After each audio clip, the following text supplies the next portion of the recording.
Student, I am back with next subtopic, that is capital requirement of banking company.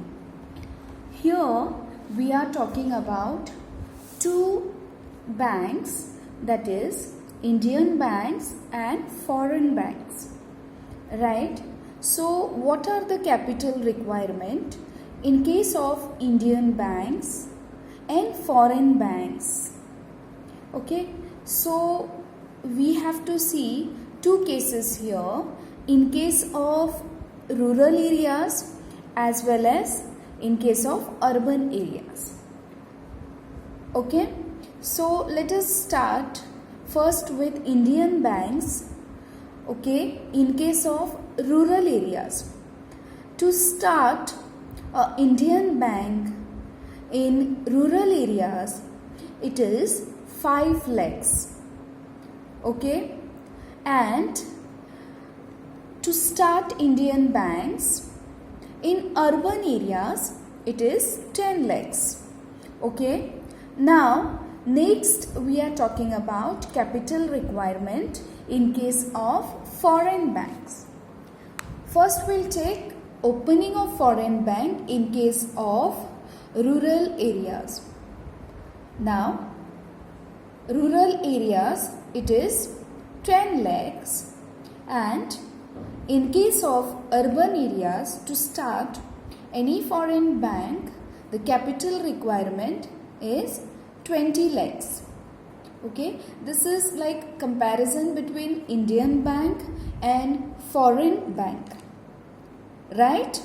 Okay, we have seen the capital requirement in case of Indian banks and foreign banks, in case of rural areas as well as urban areas. Right? So I have presented here on the screen Indian banking company, rural areas. Okay, the important point I have noted down, rupees 5 lakhs, and in case of urban area, rupees 10 lakhs. Is it clear? Then next, in case of foreign banks, rural areas rupees 10 lakhs and urban areas rupees 20 lakhs. Okay, that is about the capital requirement. Now, what are the things included in the capital requirement of banking company? Let us see. I have put it in a point wise. Okay, so detail will see the capital raised by any banking company, whether it's operating in India, okay, should comprise mainly of equity shares. Right? Now, no banking company in India is allowed to issue preference shares unless such shares were issued before the 1st July 1944. Now, what is this equity shares we are talking about? Now, equity shares are the shares that the company issue to the public for long-term financing. The investors of equity shares have right to vote, okay, as well as they share the profits and also can claim the assets of the company. Right? Equity shares are also known as ordinary shares and is a part of ownership. Okay, that is something about equity shares. Then I have also put there preference share. Now, what is this preference shares? They are also known as preferred stock. Right? Preference shares are shares which are preferred over common or equity shares in payment of surplus or dividend. Owners of preference shares get fixed dividend.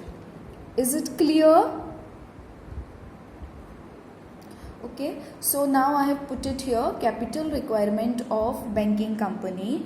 So now banking company, the capital requirement depends whether the company is an Indian banking company or a foreign banking company. Okay, and also it depends whether the bank conducting its business in rural area in India or an urban area in India. right? Now, moving ahead, the capital requirement for Indian banking company, that is clearly mentioned in case of Indian banking company conducting its business in rural area in India, the minimum capital requirement is rupees 5 lakhs. And if suppose Indian banking company is operating in an urban area, the capital requirement minimum is rupees 10 lakhs.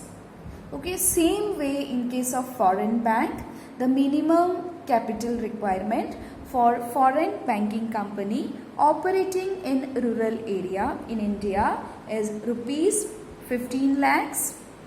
Yes, and in case of foreign bank conducting its business in urban areas in India, the minimum capital requirement is rupees 20 lakhs. Right? Okay. So that was about the capital requirement of banking company in case of Indian banks and in case of foreign bank.